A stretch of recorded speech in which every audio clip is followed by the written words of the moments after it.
ये हाज़रीन अब माहौल बन चुका है कि मैं आपको जनाब वासिफ फारूकी साहब से गुज़ार हूँ कि वो तशरीफ़ लाएं और आपको उनके हुजूर पेश करूँ। इंतहाई अदब के साथ मैं गुजारिश कर रहा हूँ वासिफ फारूकी साहब से।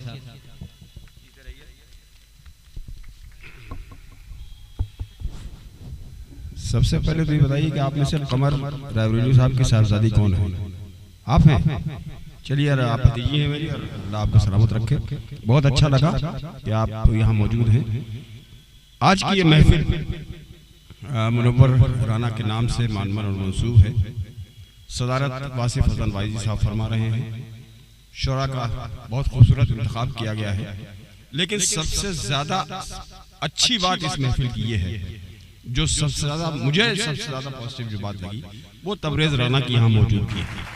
इन्होंने यकीनन आज मुनव्वर राना को जिंदा कर दिया हमारे दरमियान।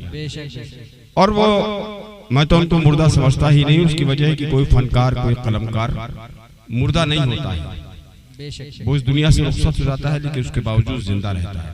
लेकिन ये हैरत अंगेज था। आज अब से पहले मैंने तबरेज राना को कभी ना तो बोलते हुए सुना था और ना कभी इस तरह माइक पर आकर उनका लहजा सुना था। लेकिन आज वाकई हैरत अंगेज खुशी का एहसास हुआ मुझे। और इसमें सबसे ज्यादा कमाल का काम ये किया है हमारे बहुत ही प्यारे से भाई, बहुत ही कमाल के अहमद जमाल। ये कौसर साहब का, कौसर का इजाफा किया है अपने नाम में, तो इजाफे तो उनके नाम में मुस्तकिल होते रहेंगे, लेकिन कौसर का इजाफा करके अहमद जमाल ने यकीनन एक नेक काम किया है। ये अहमद जमाल को मैं उस जमाने से जानता हूँ जिस जमाने में ये मुनव्वर राना साहब के बहुत करीब थे और उनके बहुत ही चहीते शागिर्द के तौर पर मुनव्वर राना साहब ने खुद मुझे बताया था कि ये मेरा बड़ा प्यारा सा बच्चा है, बहुत अच्छा शागिर्द है। एक जश्न ये मनाना चाहते थे मुनव्वर राना का उस जमाने में। तो मुनव्वर साहब से मेरे ताल्लुकात क्या थे इसकी तफसील बताने में बड़ा वक्त ज़ाया हो जाएगा, लेकिन मैं एक बात बताना चाहता हूँ आप सब हजरात को, ख़वातीन हजरात को, कि उन्होंने इनको ये मशवरा दिया कि तुम मेरा जश्न न करो, वासिफ लखनऊ आ गए हैं। मैं उस शायद 11 में हम 10 में मुंतकिल हुआ था लखनऊ। कहने लगे वासिफ यहाँ लखनऊ आ गए हैं, उनका इस्तकबाल भी करो, उनका जश्न भी मनाओ। ये उनकी बेपनाह मोहब्बत थी मेरे साथ कि उन्होंने इनको मेरा जश्न मनाने का हुक्म दिया। तो बहरहाल अल्लाह उनकी उन्हें गरीक़ रहमत करे। और इसके अलावा हम लोग कर भी क्या सकते हैं, अलावा दुआए मग़फ़िरत का कुछ भी नहीं कर सकते। तो मैं कुछ शेर भी पढ़ूंगा। चाहता यह हूँ कि मरकज़ में थोड़ी देर तक मुनव्वर राना मौजूद रहे, तो मैं 4 मिसरे आपको सुनाता हूँ। वो बहुत जज्बाती आदमी थे, बहुत ही जज्बाती, और ये आखिर उम्र का हिस्सा मामला नहीं है उनका। जिस जमाने में वो जवान थे, मैंने तो उनको मुनव्वर अली आतिश से मुनव्वर राना बनते हुए देखा है। मेरे इतने पुराने ताल्लुकात थे उनसे। जिस जमाने में वो उन्होंने शागिर्दी अख्तियार की है वाली भाई की, तो उस जमाने से मैं उनसे वाकिफ था। बहुत मुलाकातें, बड़ी दोस्ती रही। यहाँ लखनऊ में आने के बाद कुछ मामले ऐसे हो गए कि उनसे बहुत ज़्यादा वाबस्तगी मेरी नहीं रही, लेकिन हम लोग अक्सर व बेशतर एक दूसरे से फ़ोन पर बात करते थे। ख़ास तौर पर जब उन्होंने उर्दू एकेडमी के सदर का चार्ज लिया था, ये भी तो उन्होंने अपने चंद लोगों को वहाँ मदऊ किया था। उन्होंने कहा था मैंने लोगों से कहा नहीं है, लेकिन यार तुम ज़रूर आ जाओ।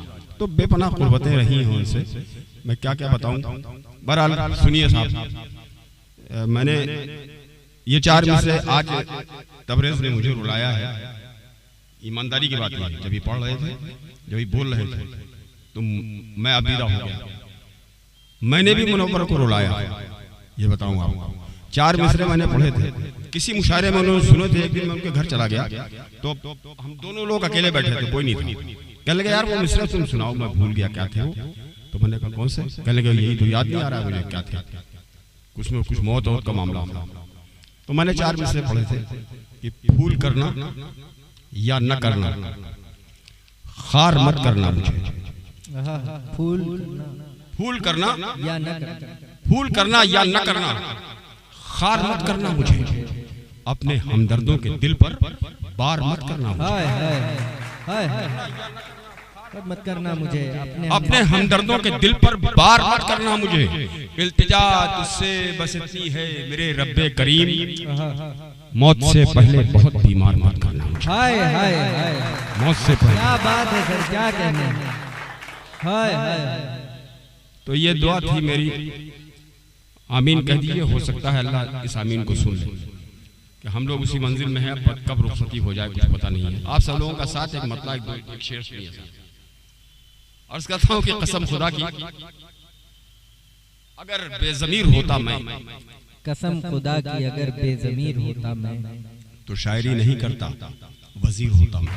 क्या बात है, वाह वाह वाह वाह वाह वाह वाह वाह। कसम खुदा की अगर बेज़मीर होता मैं, कसम खुदा की अगर बेज़मीर होता मैं। रिजवान साहब यार आप जरा रोशनी से हट के आइए उधर।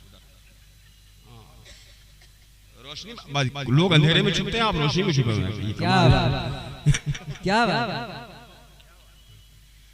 कसम खुदा की अगर बेज़मीर होता मैं, तो शायरी नहीं करता वजीर होता मैं। और कहाँ शऊर था ऐसा कि शेर कह पाता, कहाँ शऊर था ऐसा कि शेर कह पाता, कहाँ शऊर था ऐसा कि शेर कह पाता, कहाँ नसीब था ऐसा कि मीर होता मैं। हाय हाय वाह वाह वाह वाह वाह वाह। कहाँ नसीब था ऐसा कि मीर होता मैं। बहरहाल एक मतलब दो तीन शेर सुनिए।